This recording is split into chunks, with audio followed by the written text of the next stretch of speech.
world's most populous nation with rich culture, unparalleled beauty, and amazing food. This is China. I am Tarun and I invite you on this culinary adventure. When we talk about Chinese cuisine, what do you imagine? Chicken Manchurian, vegetable Manchurian, chili paneer, gobi Manchurian? That's not exactly authentic Chinese cuisine. It's the Indo-Chinese version of dishes that we normally eat in restaurants. But here in this series, Flavourful China, I'll take you on a culinary journey across the regional cuisines of China. So today we'll be exploring Cantonese cuisine, which is the most popular cuisine wherever you go, whether it is American Chinese or Indo-Chinese or Australian Chinese. It is the Cantonese cuisine which got amalgamated in their own versions. So let's meet Chef Akshay and explore the secrets of this cuisine. So I am with Chef Akshay Pandit, Executive Chef, Crown Plaza, Jaipur. Welcome, Chef. Thank you so much. Chef, what is so unique and special about Cantonese cuisine? So you see, out of the 8 most popular Chinese cuisines, Cantonese is the most favorite, most popular and most internationally known. The reason behind Cantonese food being so popular is, its easy cooking styles. So they believe a lot in steaming and stir frying. The most important part about this cuisine is that since cooking is so easy, a lot of different cultures can actually take up this cooking method and come up with a variety of dishes. Right. And I also believe that the reason why Cantonese cuisine got so popularity across the world was because the Canton area was historically ruled by British at a point of time. So wherever they went, they bought the cooking styles and methods of Canton area. Right. So what generally happens with food is that whenever a particular region gets invaded by a particular ruler, and whenever they move out of the country, they always take back some part of the culture, the cuisine, the ingredients along with them. Yes. Canton, yes, was ruled by British for a while, and when they moved out, they took away the methods of cooking and also a few ingredients, and that's how it started becoming popular. So, Chef, what are those dishes, if we have to name few dishes, that makes Cantonese cuisine so worthy of mentioning? So, see, the most important part about Cantonese cuisine is the dim sums, as we all know it. And it's not just the variety that we see nowadays in the Indian restaurants, but there are a lot of other types of dim sums. It's basically just a casing and a filling that goes into it. Yes. So there are tons of varieties that are being done in the China. And what we get here is probably the few varieties that are easy to make. So initially in China, there used to be a lot of these tea houses, and there was this culture of sitting together over a table and having a cup of tea. And the snacks to be eaten along with this tea were the dim sums. Okay. So dim sums were generally served during afternoon. It is not really a dinner appetizer, And you say that all great conversations happen on a table across a table, with some good cup of tea and some nice dim sums to go along. And so I decided to continue the conversation in tea ceremony. Wow, that's so nice. So my first Chinese tea ceremony.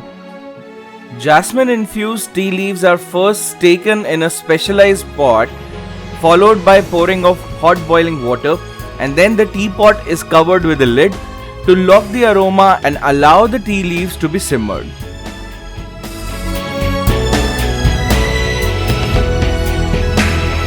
So I am with Chef Lee Tuck, Chinese expat chef, House of Han, Crown Plaza, Jaipur. Chef, welcome to our show. Yeah. So you'll teach me how to make dim sums? Yeah. The water. And all-purpose flour? Yeah. So like this. Okay. This one like this. And this one. So today I do the veggie dim sum. Veggie dim sum. Veggie dumpling. So that's a very traditional kind of rolling pin they use in China. It's completely flat like a rod. Yeah. Should I try? Yeah. So, Okay. yeah. And like this. Together in hand and together this one. Okay. I've messed it up already. Okay. I'm trying. Okay. I'll try to I'll do my. Now this works better for me. Chef, this way also it is fine. Okay, but I mean, it's not perfect round. yeah. If you would have allowed me to use my own technique, I would have given you a perfectly round. Okay, such a good. I'll show you guys this. It's almost round. I can do little bit of Italian stuff here to make it perfect round. Chef, see. Yeah, very good. So, what are the veggies that we are using? Cucumber and broccoli. Okay. And, mushroom and baby corn. Okay, so this is cucumber, broccoli, mushroom and baby corn. You can use the veggies as per your taste, your choice, your liking. And we have added just salt. Salt and sugar and sesame oil the inside together. Okay, so salt, sugar and sesame oil. Now I teach you. But this one in dim sum and the like this. Okay, so just a teaspoonful. Yeah, this you. And like this. Okay, so you're just sealing and designing at the same time. Yes. So should I try? Yeah, you can try. I'll take one teaspoonful in One the spoon. Small spoon. small spoon. Yes. This much is fine.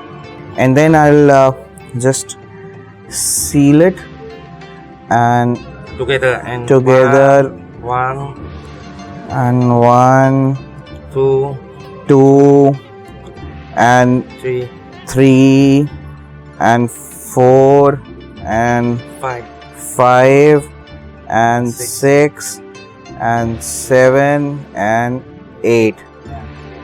Chef, see, it's pretty good. Yeah, very good. Very good. Okay. So can I get job in House of Fun? Yeah. Perfect. So my first test for making dim sum. So this is what we use traditionally in China, bamboo steamers. Yeah, bamboo steamer. Dim sum. Yeah. Okay, okay. So we'll place this. And put inside. Like this. Okay, like this. So we'll steam this now and we'll see you guys at the tasting table. So you have seen my dim sum making skills. Now it's time for tasting. Chef, I tried my hands and I made pretty good dim sum. Absolutely. You know, it's not always easy for the first timer. It's my love for food that is reflecting into my skills. Right, right. So when you say dim sum making actually is a fun activity, you know. I mean, it's a little bit of creativity, it's a little bit of art, and it's a lot of fun. So, chef, tell me something about yamcha. What does this term yamcha means? So yamcha basically is the same tradition of sitting together and having a cup of jasmine tea over a conversation with some dim sum. So the whole celebration is called as yamcha. Okay. So here's the dim sum trolley. So as I was saying that you have typically a lot of different varieties of dim sums that are served during a yamcha. You could have vegetarian varieties. There would be some with seafood, and seafood would not just comprise of prawns. It might even go to scallops. It might even go to fish mince. I mean, Chinese are famous for eating everything. Absolutely everything that probably crawls under the sun. So, chef, which dim sum should I start with? I think you can start with the vegetarian dim sum here. Okay.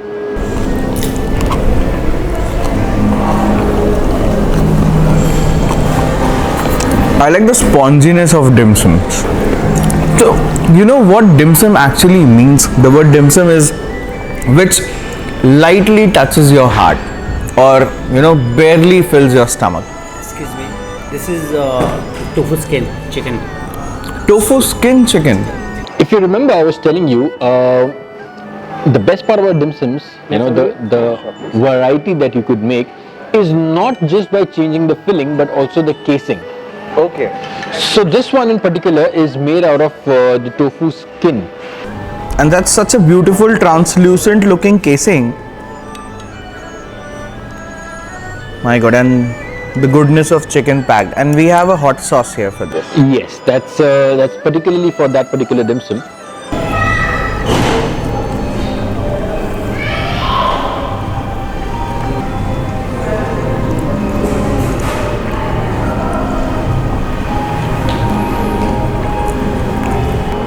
got a very different flavor to This it. is the best dim sum.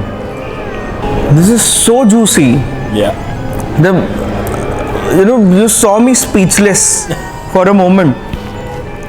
The chicken was so powerful. The flavor of chicken, and as if you don't have a skin. Thank you, chef, for such a great hospitality. And I'm sure people will just dive into this world of authentic Chinese food. Thank you so much. Stay tuned with us because we have something very interesting thing for you in the end of the series. See you next week. Bye bye.